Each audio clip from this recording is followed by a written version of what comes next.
All right, hello and good morning, everyone. Welcome to our webinar, What's Up Wednesday, Anatomy of a Book Challenge. My name is Courtney Brown, and I'm the Southeast Regional Coordinator from the Indiana State Library's Professional Development Office. I'll be the host and question moderator today. Our presenter this morning is Tara White, Director of College and Career Readiness at New Prairie United School Corporation in New Carlisle, Indiana. So just a couple of announcements. To register for other webinars or other trainings available from the Professional Development Office, please see the Indiana State Library's events calendar, which can be found on our website at www.in.gov/library. For a full list of our current in-person training menu, please see our continuing education website. This session is about an hour, so you'll receive one library education unit or LEU for this presentation. If you're watching an archived recording of this webinar, instructions on how to obtain your LEU are in the video's description on YouTube. You can also find those instructions on the Indiana State Library's continuing education site under LEU policies. So I am going to put the link to the slides in the chat if you'd like to follow along, and then I am going to turn it over to Tara. Great, thank you, Courtney. Good morning, everyone.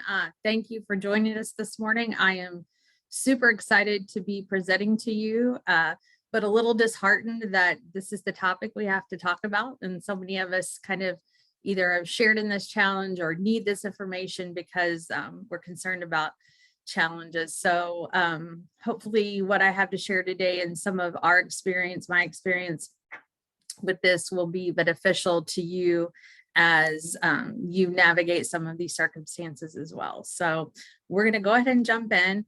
As you heard from Courtney, I am no longer working as a librarian. That really does not have anything to do with what I'm about to share with you today. It was just a different opportunity, but a little bit of my background here. I started my career as a high school language arts and journalism teacher, and then moved into becoming a K-12 media specialist. Somewhere in between there, I also got my administrator's license. And so I was able to take over becoming director of literacy as an admin role at Elkhart Community Schools, which is where the book challenges that we're going to talk about today occurred. And then I have some background and experience with IL and ILF and even our local public library. So I've been fortunate to be able to serve in those roles with honestly some of the greatest people I've ever worked with. Librarians are an amazing collaborative group, and so even in my new role, I miss that collaborative piece sometimes.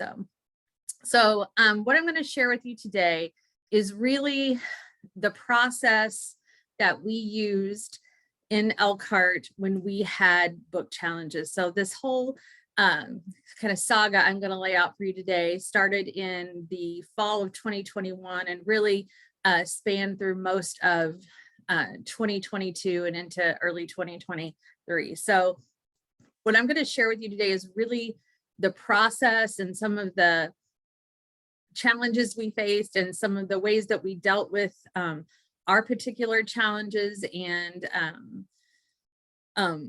procedures and policies that we had. I know that since then there have been some changes at the legislative level where all schools now need to have a policy and that so that's been good from the standpoint that everyone hopefully now has a policy and people are paying attention to it. But so this is really just going to cover my experiences with the challenge committees that we worked with and kind of how we dealt with that. So what I did, and part of what you're going to see here, is I really felt that it was important as we started to deal with these challenges to make sure that as many people were educated about what we did in the library and how we did our jobs as possible. And so as part of what we did with our committees when we called them together to deal with the challenges is we did some training with them so they could understand some background of where they were coming from when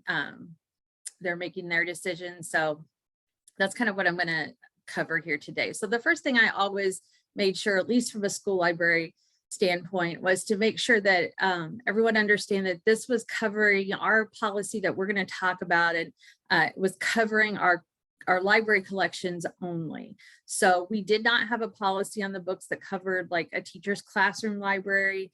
We had a separate policy that covered curriculum. So I felt like it was important to make that distinction at the beginning, that what we were talking about only applied to our library collections. Curriculum had a separate policy that, you know, a parent could request an alternative assignment, that kind of thing, and did not cover a teacher's classroom library. So I just felt like it was important that everyone understood exactly what the focus was. I also felt like it was important that everyone understood that, you know, some of the guidelines and documents that we were using as some of our primary sources to build our policy on. So, you know, the right to read and the ALA policies were part of and written into our own guidelines. But I also felt like it was important to know that we were also looking at general publisher categories, because that always seemed to kind of get into a sticky area of, you know, how do you know if this book is good for a 5th grader or a 6th grader? You know, I know a lot of you've probably dealt with that when you're developing collections kind of on the fringes. You know, you have a K-5 and, you know, a book that might be appropriate for kindergarten might not be appropriate for a 5th grader, but they're all living in the same space. So I felt like it was important to know that we use those publisher categories as a general guide when we were looking at what books were appropriate for what age level, and a little bit of background for them about, you know, how publishers determined those categories, that it was about word count and formatting, and did a book have pictures and illustrations, and it wasn't necessarily focused on content in the book, more of a focus on genres and ages of characters and those kind of things, and that there was not a rating system like the movies that publishers put out there to say, oh, this book is, you know, PG. We just didn't have those kind of, you know, stricter guidelines to fall back on. So we were trying to use these as general guidelines, but also making sure that we were taking into account all the things that publishers were looking at as well. So kind of how it started for us, in August of 2021, we updated our policy and administrative guidelines. So we had actually planned to do that way before COVID, and then COVID happened, and we didn't, you know, a lot of other things took the lead and the priority. So when we went to update our administrative guideline, I'll be the first to admit that it wasn't the greatest time to do it, because we were coming off of COVID. You know, we just had a lot of people who were very vocal about the schools and what schools were doing. So it wasn't necessarily at the time an ideal time to do it, but we did feel like it hadn't been updated for a while. It needed to happen. So we did do that. That actually ended up turning out to be more of a blessing, because as that August and that fall of 2021 kind of led into what we saw across the state as a lot of book challenges, I feel like it at least gave our community, our administrators, our board members, they knew what was in the policy because we had just talked about it. So I felt like that part of it was good. The only change that they had added to it that we had proposed is they wanted to add a board member to the reconsideration committee. That was a little challenging from the standpoint that our policy also said that if someone didn't like the decision of the committee, that they could appeal to the board. And so that was a little dicey at first, but actually again kind of ended up being a positive thing that I'll address later. So our first official challenge was Julian at the Wedding. It was challenged by a parent at an elementary school. You know, mostly for reasons of they didn't feel like it was an appropriate book for a 2nd grader to read. They were their reconsideration form, you know, said they didn't feel like that LGBTQ issues were something they wanted their 2nd grader to see.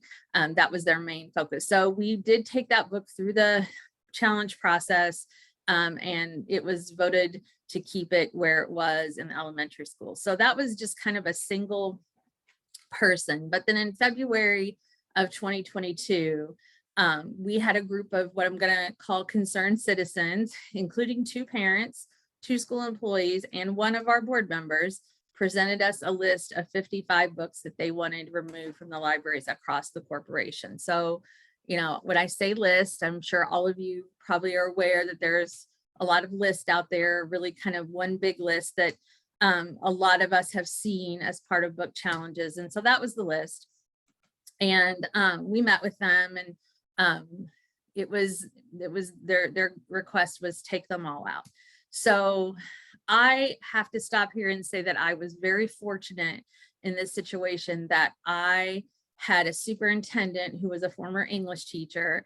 My supervisor at the time was a former social studies teacher, and they were very, very supportive of what we were doing in the school libraries. And so that was very helpful because I was not fighting that battle on my own.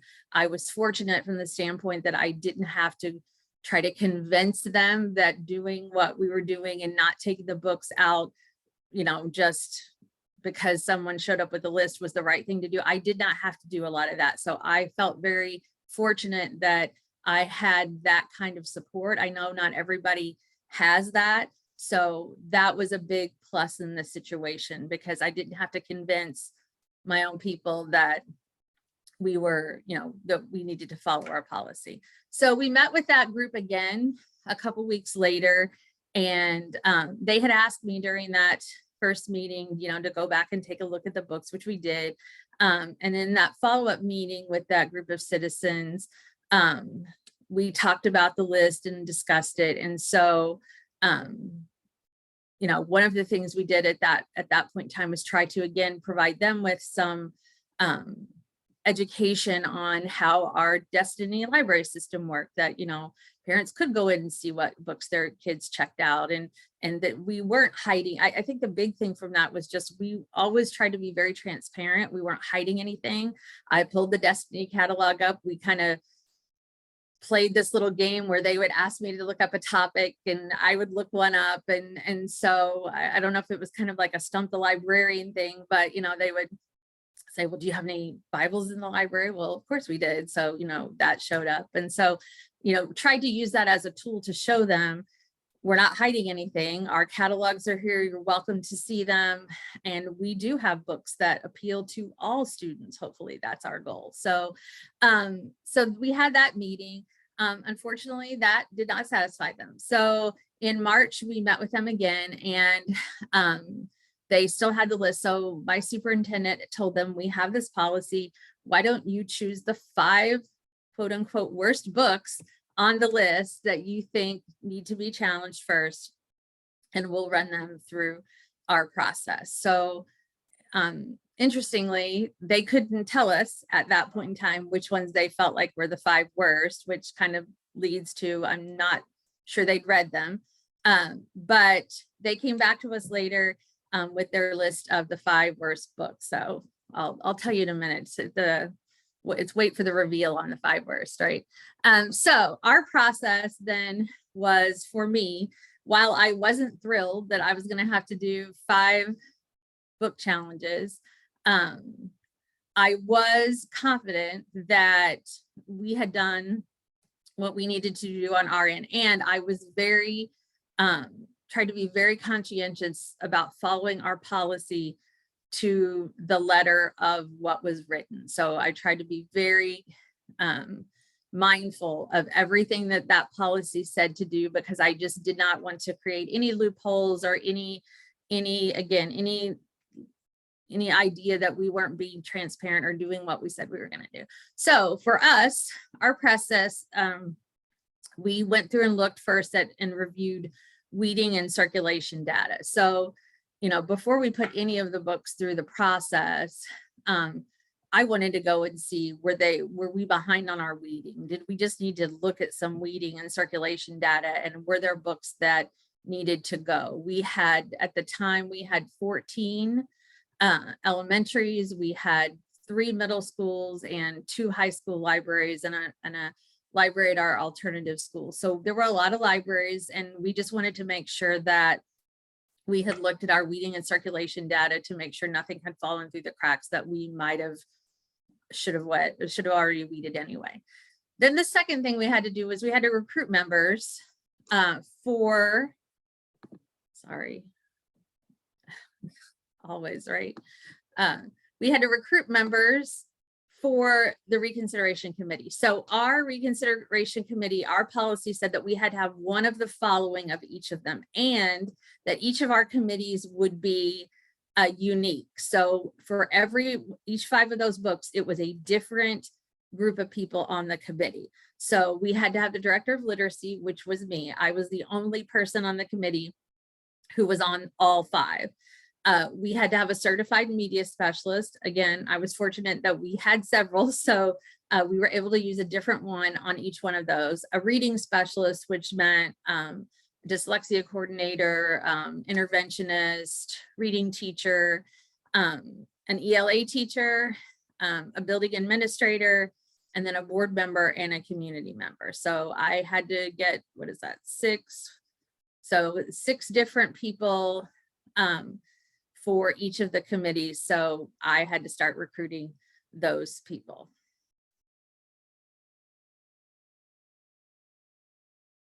So then after that, once we did that, and the recruiting was interesting. So for community members, you know, I wanted to make sure we had people who were library users themselves, and also who had some involvement with kids. Like that was kind of my unwritten ask. I mean, and honestly, we just took anybody who said they were interested in being on it. I just made a running list, and it was first come, first serve. But I reached out to my school leadership teams and just said, hey, you know, if you have people that you know are readers or library patrons, or they work with students, because I felt like that was important to know, you know, if dealing and working with kids. So that was an interesting recruiting process, but we ended up, you know, having a nice long list of people that we could choose from, and we just took them first come, first serve. So the next thing, we had to purchase the books for committee members to read, which, you know, is always kind of ironic that these are books that they want us to get rid of, but we have to turn around and use corporation tax dollars to purchase more books. So we ended up, you know, where we might have only had 1 copy of a book, now we actually owned 8. So we had to use that money to do that. We had to provide the committee members with all of the resources. So I gave them, to start off, the reconsideration form that the citizens had filled out. I gave them our policies. I gave them the supporting documents, and of course the book to read. And then I waited a little bit because I wanted to make sure they were actually reading the book. So later on in the process, I sent them the list of like the reviews that we would use, you know, from School Library Journal and the awards list and those kind of things. I ended up sending those to them just a few days before the meeting actually happened, so they could see that information also, but I didn't want to, you know, give them that information to influence them before they had actually read the book. We had to set up the meetings, and in our case, because we were using so many school employees, it had to be on contract time. So we couldn't necessarily pay teachers and administrators to stay after to do those things. So we had to get those meetings set up during the school day and find coverage for teachers and administrators to be there. I had to reassure the members of the rules of engagement. So our policy said that our vote on the decision of each of the reconsideration committees was to be an anonymous vote. So therefore, when we actually had our meeting, the goal of that was that we were coming there to vote. And because we had administrators and board members on those committees, I didn't want anyone on the committee to feel like pressure to vote one way or the other. Like, oh my gosh, if I don't vote the way this board member wants me to, then am I going to get fired? Like, I didn't want anybody to have to feel that kind of pressure. So the rules of the meeting was a little interesting because I told all of them beforehand, it's going to be an anonymous vote. you don't have to talk at the meeting. You are more than welcome to, I will give everyone a chance to speak if they want, but this wasn't set up to be a debate. It wasn't, I'm here to convince you to vote the way I do. If people wanted to speak and share their feelings on the book, they could, but I wanted everyone to know that was not a requirement of the meeting. So it's interesting to call together a meeting of people and the goal is like, we really don't want you to talk and engage or try to convince each other. But it was interesting. That's not that is how it happened. But most of the time after people had read the books, they were kind of fired up and wanted to talk about like how they felt like, I don't really, why are we doing this? Like, I don't think this book needs to be removed. So, people kind of got very passionate about it, but it never ended up anyone feeling they had to be convinced. So our votes were anonymous. So now we actually, after we did all that, it was time to actually have the meeting. And so here are the 5 books that they pulled off of their list of 55 that they felt like were the worst books on the list. Now, I will just tell you my own personal opinion. I was kind of floored by this list. There were some on here that I'm sure most of you have read a lot of these, but there were just a couple that I thought, I'm not sure why they were chosen. They never really explained why they thought these 5 were the worst, but these were the 5 that they chose. So these are the meetings that we had: Crank, Heartstoppers, the Berlin Boxing Club, The Haters, and then Looking for Alaska by John Green. So those were our 5. So I'm just going to kind of walk you through the training that we did then for our meeting. So when they would come in, this is kind of where the slideshow would start for them, for the reconsideration committee. So for the Berlin Boxing Club, we met to discuss that. And so the meeting would start with, again, this was kind of our agenda. And I share this with you just so, if you're having to do these meetings or going through it, I feel free to take anything from this presentation and these slides that you think would be helpful. You don't need to credit me or anyone else. I just want you to be able to use this information in any way that it will help you out. So we will go around and do introductions. Again, our corporation was fairly large, so we had people at the table that didn't know each other. Actually, of the 5 community members that were there, I had never met any of them. So we went around and did introductions, and then I would go ahead and gather everyone's signature on the form, because we did have a signed document at the end where we would record the decision, the outcome of the vote. So I had everyone go ahead and sign that, since we would collect their votes, then I could complete that. And then we would do some intellectual freedom training with them, which I'm going to kind of walk you through the slides that we use for that. I would show them Destiny, just because, again, I wanted them to have all the information that they needed to make a decision, including, how parents could access our collections. And then we would review the reconsideration form and the objections listed, why the group of citizens was objecting to this book.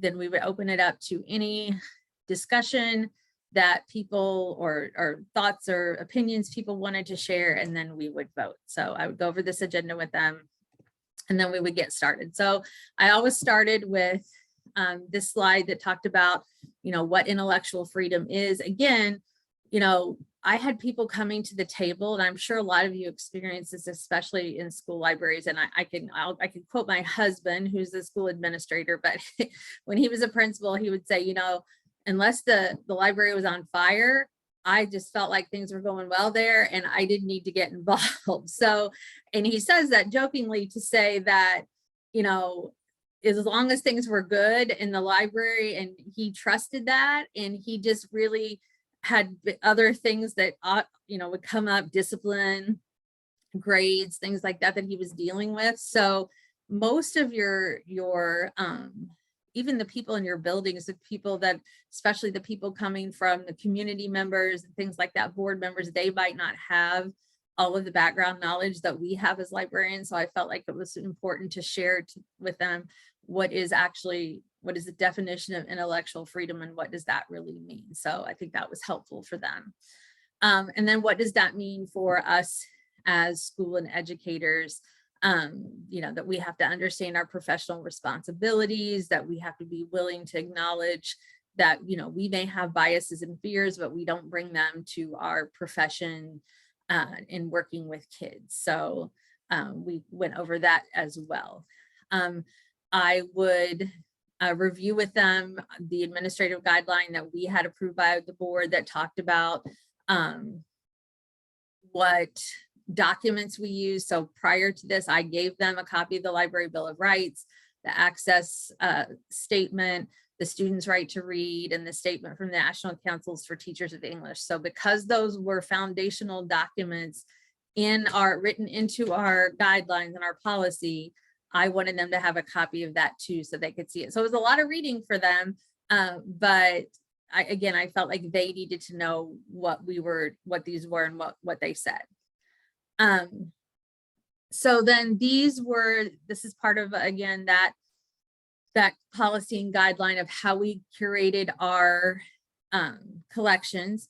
So most of you probably have something similar to this. This is taken, you know, from a lot of the documentation and things straight from ALA about we will, you know, collect or create collections that have a wide range of levels of difficulty and formats and diversity. And again, this is where I kind of go back to, as we were going through these challenges, it was good to be able to reference that we had just recently updated this and all of this was in there. So when the board voted on this, when the public saw this, when this was approved, all of this was in there. So, you know, it was good to be able to say that we had just recently seen this and everyone had voted on it and agreed on it, and it wasn't, you know, outdated or nobody had eyes on it in a while. So that was kind of a good tool to have.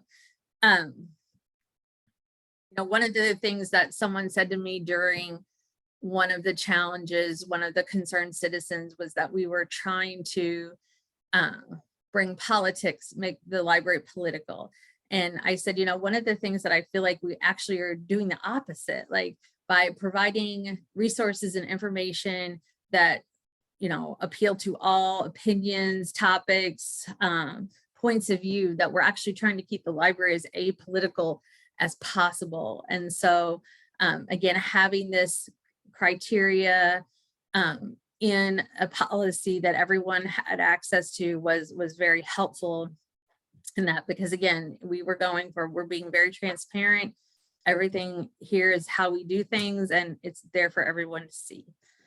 So again, this is just kind of continued. You can go back and look through this, and again, feel free to use this as needed, but we tried to cover in here that these are all the things that we do. When we make a selection for a book, we have to take all of these different things into account. So that was, again, helpful for them to see, again, especially community members and board members who we didn't necessarily have interaction with every day, to see how we were doing our jobs. And then there is this sentence in there as well, or the statement in there as well, that's in our policy that talks about, you know, we will have books in our library that might cover controversial issues and opposing viewpoints, and that these are necessary so kids can develop their critical thinking skills and be knowledgeable users of information. So again, good that they had eyes on that. Again, this is just kind of a review for them, but we gave them access to all of these documents. I provided them links to those prior to this meeting so they would have it, but also giving them, you know, that this was a First Amendment issue and that we needed to make sure that we were protecting the rights of all students here.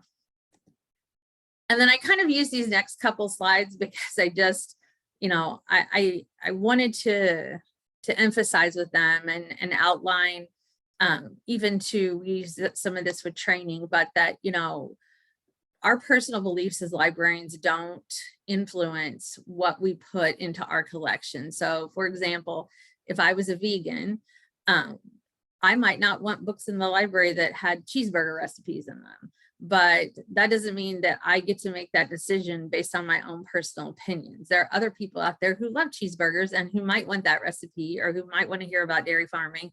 So I can't use my personal ethics to define what I do as a professional. This was just kind of an illustration of that was maybe a little less controversial than some of the other examples we were going to tackle with that. So I always use this slide to kind of show them that. So then we would go over what's not protected by the First Amendment. Again, this was an educational piece that we added to our training for the people on the committee, just so they would know what we were actually, legally required to take action on and what the definitions of these things were. I'm sure most of you have seen these, probably more than you wanted to. Maybe some of you even have them memorized, but making sure that they understood what the law actually said. The second part there about obscenity, understanding that definition, all of those things were and statements, that it wasn't just one that had to apply. It had to be all of those things that applied to make something be considered obscene. So we reviewed all of that with them as well. And again, the same, harmful to minors, making sure they understood that those were and statements and that they all had to apply, not just one. So then we kind of went into this next section of slides where I had pulled together some legal cases, done some digging around just to find some legal cases that might be applicable as we were making our decisions. So in this case, we would always start with explaining that these are legal decisions, they can change, just because one court decides it, another district court could decide something different, and it can all change quickly, as we know happens with legal cases. But these were the most up to date from the ones I had at the time. And so I wanted them to be able to see that, when we're talking about taking books off the shelf, and we always used to say this too, like either you always put yourself in way more legal jeopardy by taking a book off the shelf before you do your process or reconsideration procedure than you do just leaving it there until the decision has been made. So we wanted to make sure that we were providing them with some of this background. So the first one was a case from New York where the board had, there was a group of people that had asked for some books to be removed. One of them was Slaughterhouse-Five, and the board had then gave the direction that the books be removed while the board read them. So, in our case, just explaining to them that our board policy said the books had to stay on the shelf while they were being put through this reconsideration committee. So wanting even administrators to understand, because, and I'll talk about this in a little more detail later, but I feel like, administrators are trying to balance a lot of different things. And so sometimes when parents come and they have objections, or citizens come and they have objections, I think sometimes principals or administrators feel like the best thing to do to quash it is just kind of give them what they want. And I'm not hating on them for that, because I know that they're trying to, not create drama. They have people they report to as well. But knowing that sometimes that's, most of the time that's not going to make the problem go away. And so having them understand that these things are here in place for a reason. And so in this case, making sure that they understood why we were leaving the books on the shelf and that we needed to do that while they were being reviewed. So in this case, it was 9 books. And the court found in favor that they should not have removed those books while they were doing that they violated their First Amendment rights. The second one, the question, can a school library remove a book based on content related to sexual and/or gender identity? And the answer to that was no, based on this case from Kansas. And so in this case, the school board had voted to when they voted to remove this book, Annie on My Mind, from the junior and senior high libraries. The Kansas court found that they violated students' rights under the First Amendment. And I thought down at the bottom of that underlined part that the school board had violated their own materials and selection and reconsideration policy. So, you know, again, that's where having reviewed that policy recently was helpful in this situation, because everyone knew what the policy was, and knowing that, you know, we had to follow that policy to the letter. And once you have that policy in place, if you don't, there could be legal ramifications for not following it. So we wanted to make sure people understood that following the policies was very important. The next question kind of goes along with that. This was from actually a public library where they had asked that books be removed from the children's section and placed on a locked shelf in the adult area. I know we've all heard of other similar situations like that. And in this case, the district court held that the city's resolution constituted impermissible content-based and viewpoint-based discrimination, and moved those and improperly gave governmental authority over the selection to a small group of private citizens. So again, just trying to give them background knowledge of, you know, just moving books or doing it based on a small number of people who felt a certain way was not going to stand up probably legally. Question 3, can a school library remove a book based on controversial ideology? And so this book, Voodoo and Hoodoo, actually a nonfiction book, came under fire in 1995. Parents of several students sued the school district and said that basically the court focused on the evidence that the school board members had removed the book without having read it, or having read only excerpts provided by the Christian Coalition in this case. So again, kind of, it was funny when I gave the books to the people on the committee, especially if any of you have read the book Crank or even held the book Crank. It's pretty big. And so there were some pretty wide eyes when people got their books and saw how long they were. So, you know, but I kept reiterating the importance of, you know, we have to read the book. We can't make decisions based on only reading parts of it. So I think this helped them to understand the importance of that. This was interesting because this was kind of something at the time that had been happening in some school districts around us. But this question has to do with Harry Potter, but this case does, but can a school library require permission for a student to access a book?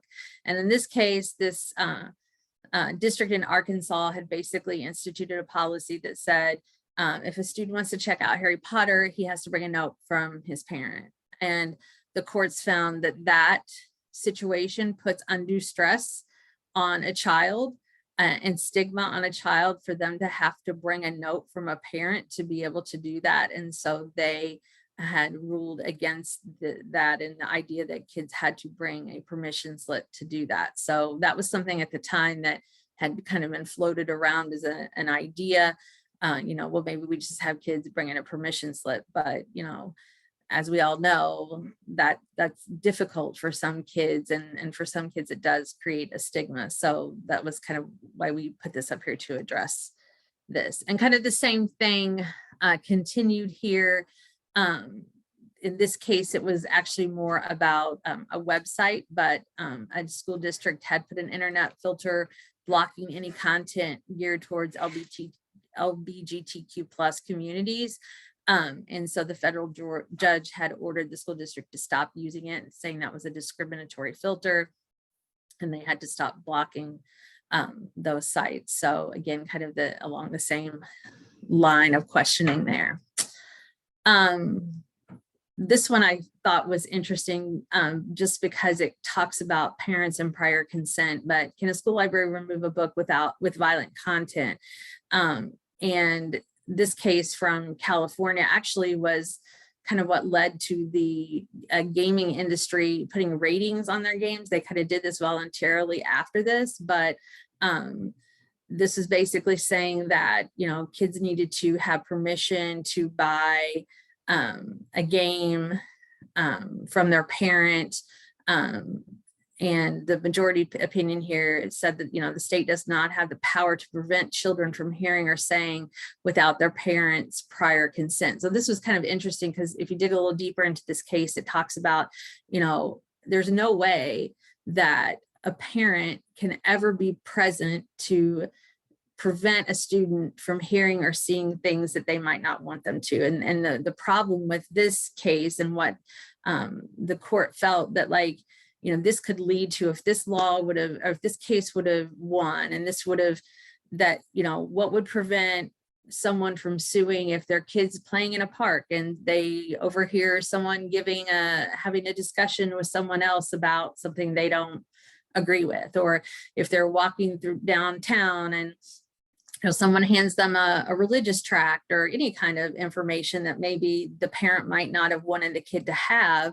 There's just no way to ever prevent that. Like, so that's kind of where this went with this case, is like, there's just no way for a parent to be able to preventively know everything their kids will hear and say. And from an educator standpoint, and being in a school library, and those of you who are, like, I would walk down the halls frequently and hear a lot of things that probably parents would not want their kids to hear, but it's high school, or, it's middle school. You can't prevent everything that comes out of a kid's mouth. So, and then the last one, just because I felt like that at the end of this, there are times that I didn't want this to feel skewed, like, oh no, you can never take a library book out of a school ever. There are times that courts have upheld a school board's decision to remove a book from a library, and this is one of them. But interestingly enough, one of the few I could find, and in this case, the court agreed with the school board to remove the book, because basically the book had what they considered inaccurate information. So this father, who was a parent who had immigrated from Cuba, his child brought home this book about Cuba, and basically the book said, life in Cuba is amazing, kids play and frolic in the streets. And he's like, yeah, no, that is not how life is in Cuba. So he had gone and talked to the school board about this, and basically this case, they had removed the book because it held inaccurate information, is what the court found. So we would go over those slides. We would, answer questions, have discussions with them. It's been a couple of years now with those, so those might need updated. I will say I have not had to do a book challenge since these, so I haven't had to go back and update any of that. So there may be updated court cases out there now that would be more applicable. So after we would do that, we would show them our Destiny system, that the catalogs are able to be accessed by anyone online. Our parents at Elkhart at the time, because they had their app on their iPad, a parent could look at a student's iPad and log in and see what books they had checked out. So there was nothing. I always kind of likened it to Life 360. I don't know if any of you have the Life 360 app, but I have a teenager, and so we have a Life 360 app. And basically what Life 360 does is it allows me to see where she goes and what she does if I want to. And I always kind of liken it to this, like, if I tell my daughter tonight, like, you cannot go to Walmart with your friends after school, she could still do that. The Life 360 won't stop her from doing that, but it will allow me to see that even though I told her not to go, she still went to Walmart with her friends after school. So the Destiny is kind of the same way. It's not gonna, we don't have the ability to block kids from checking out books, but if you have a conversation with your child and say, hey, I really don't want you reading these books, you have the ability to go and check and see if they check that book out from the library, and after you had that conversation with them. So it doesn't allow them to block, but it did allow parents to have access to what they had checked out and have those conversations with them. So after we would do that, we would review the objections from the complaint. In this case, for Berlin Boxing Club, the three major complaints were obscenities, vulgarity, and racism. And interestingly enough, those were pretty much the way the definitions were laid out, are the the wording was put in the form. It wasn't really expanded on very much, just saying that these were the 3 things they objected to. I will admit I never quite got what the racism part was. If you've read Berlin Boxing Club, you know it's set in Germany during World War II. So was there racism? Yes, but it was not being endorsed in this book. So, and then that is a link to what our blank reconsideration form looked like. So they would be able to take a look at that. And when I gave it to them, it would be the actual one.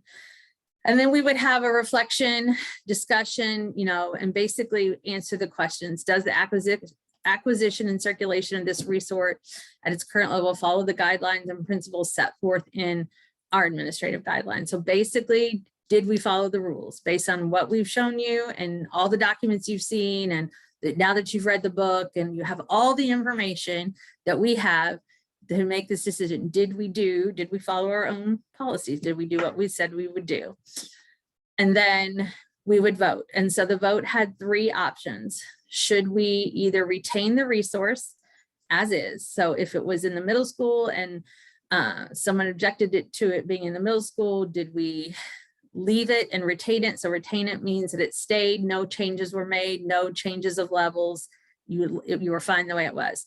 Move this resource, and oftentimes that would only mean a move from elementary to middle school or middle school to high school. So in this case, this book was in our middle school. So because it had been a Young Hoosier nominee a few years before that, but do we move it only to the high school, or was the vote to get rid of it completely? So those are the 3 options they had on their vote. So they could vote to keep it as is, move it to a different level, in this case, high school, or remove it completely. And I am happy to report that all 5 of those committees voted unanimously to keep the books with no changes to their location. So very happy with those results. And I want to quickly go over some of the unintended positive outcomes. So as I told you, was I happy about the time and finances and resources it was going to take to do 5 book challenges? No, I was not excited at all. But I will say that after doing it, there were some really, really good things that came out of it. First of all, our board members now understood the process. So because we'd had one challenge already that had one of the board members on it with Julian at the wedding, and because one of the other board members was part of the concerned citizens group and could not be on the committee, that left us 5 board members who had not yet been on a committee to do these 5 challenges. And so it was great from that standpoint, because they actually got to see that policy in action. They got to go through it, see the policy, how it worked, that it was thorough, it was objective. And so I felt like for them, it was a nice application of policy that they got to see play out. Secondly, and I have seen this in a lot of other districts and talked to other people in districts that have had to do these challenges, but our committee members became very fierce advocates.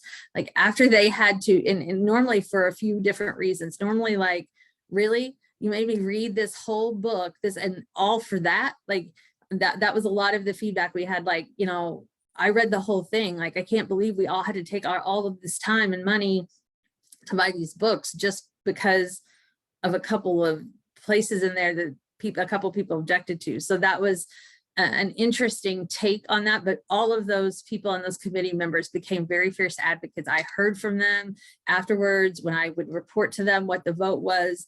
You know, they were like, if this gets appealed, let me know. I want to come to the board meeting. So it turned people, I think, who were, I don't want to say they didn't care, but it turned them from being kind of maybe not in the know to now knowing what was really happening and becoming very concerned about not letting that happen.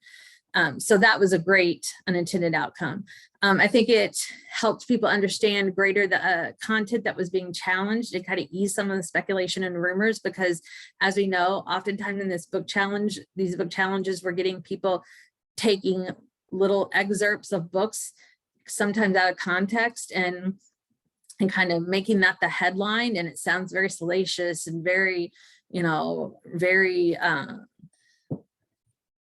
provocative. But in reality, when you read that book as a whole, that's really not the takeaway. So I think it really helped people understand that, you know, despite these 2 or 3 sentences that were coming out of the book, I specifically remember one of our board members who read Looking for Alaska saying, you know, yeah, those pieces were in there, but that was not the takeaway of the book. I did not finish reading the book, and that's what I thought about. So I think it helped. I think it helped define some of the legal ramifications for people so that we weren't just having people take rogue action like, well, let's just pull the book, or, you know, let's not follow our policy. So I think that helped.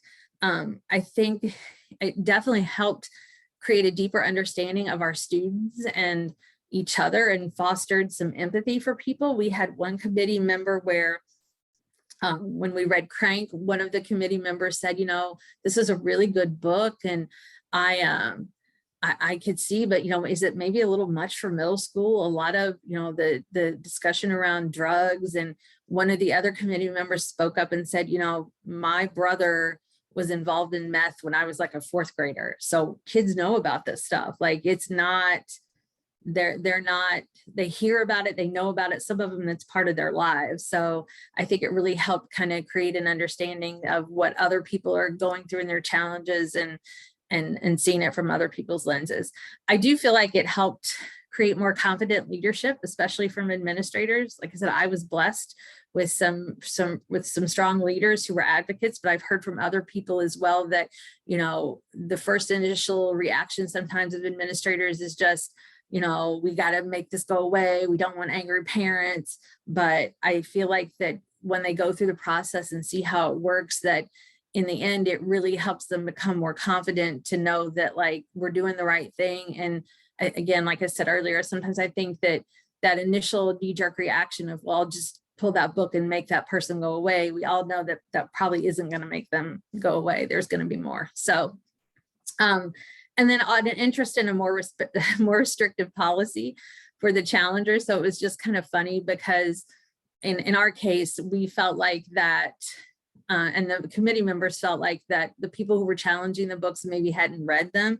And so they were really adamant about, you know, well, can we get a policy that, you know, says they have to read these books before? And I said, well, how are we going to prove that? You know, and give them an AR quiz over it, I guess, or something. But interest in trying to make it more restrictive so that people challenging books would maybe have to provide a little more information. Again, that didn't happen, at least while I was there, because I wasn't really sure how we were going to make people prove they hadn't read the book, but there was definitely interest in that. And then finally, I'm going to out myself here. So the aftermath of this, like, it didn't, I wish I could tell you that it all just kind of stopped, and it didn't. I mean, we continued to have people send emails and give the list and packets of, you know, salacious lines from books to board members.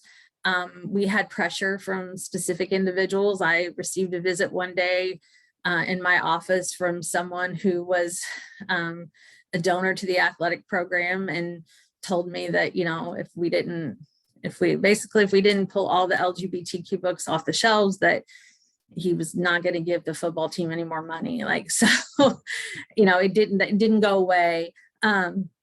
In Elkhart County, we actually had a resolution from the county commissioners that supported a lot of the legislation. So I know that was a struggle and trial for our public library partners in Elkhart County who were working to make sure that this was not going to leak over into public libraries too. For us, we had to put some textbook adoptions on hold just because it was our year to adopt social studies, and there was just a lot of scrutiny around that. So they ended up putting some of those things on hold.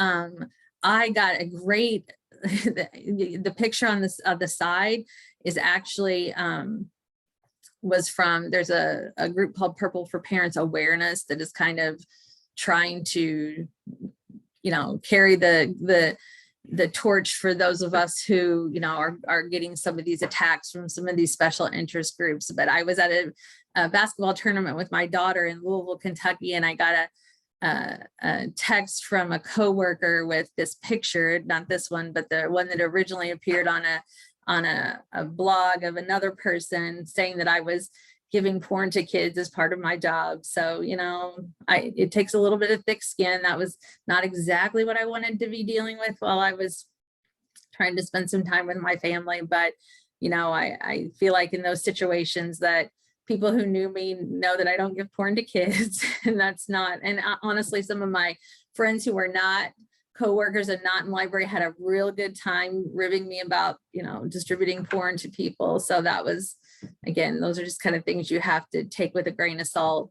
And then, I think there's still pressure in a lot of places to disregard or change policy. So, when it didn't work, there were some attempts to maybe, well, let's just kind of do this under the quiet of another, another situation, or maybe we'll just change the policy and make it, easier for people to challenge books. At this point in time, I don't think that has happened at Elkhart, but I have moved on to a different position. So that is all I have. I'm going to go ahead and put my information up there. I do want to say the link at the bottom goes to an IL toolkit. I got to work with some other librarians in the state as we were going through this and put together a toolkit that IL collected for us. In that toolkit, from the stuff I have, I tried to put in there even just like the emails I wrote, like the templates for emails I wrote to people on the committee members, because as I was creating those things, I kept thinking, this is something, it was time consuming. So I shared all of that in there. So again, feel free to use any of that you need. I hope none of you need any of it, but I will now open it up to questions. All right, thanks, Tara. This was great. We have a lot of great questions, but we have about 3 minutes left until the top of the hour, and I do want to respect everybody's time. So I'll try to get a few questions, and then the ones we don't get to today, Tara, if you're okay with it, I can get them to you, and maybe you can answer them. Absolutely. Perfect. Sure. And then I'll get that sent out to everyone. I did get a question about the recording. Everybody who signed up will get a recording, the slide deck, and then the answers to the questions that we do not get to today. So here is a question. Did you have questions from your committees about balancing intellectual freedom with age appropriate material?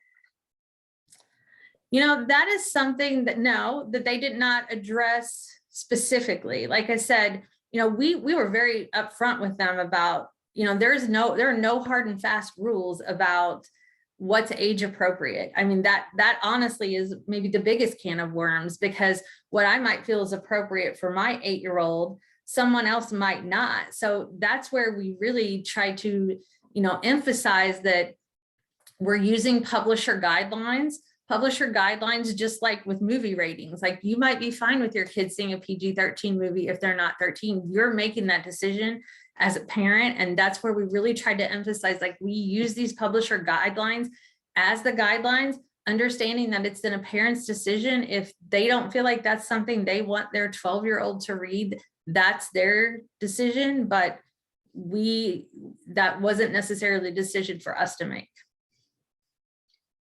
Do you have it in your policy that a book challenge decision lasts a certain number of years? So the same title cannot be challenged several times? Yes, 5 years. Perfect. In your library system, is there an age at which children can maintain privacy regarding checkouts? Not currently.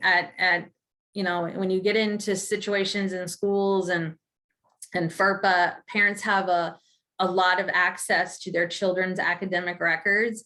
And that's not something right now in any school system that I'm aware of where we would be able to withhold that from a parent because of that. Now, there may be schools out there who have tried that or have different policies, but we never felt like, when parents are able to access a lot of things about their child, and that was just not something that we felt like we had a lot of legal leg to stand on. All right, so we are right at the top of the hour. So we're going to go ahead and stop the recording.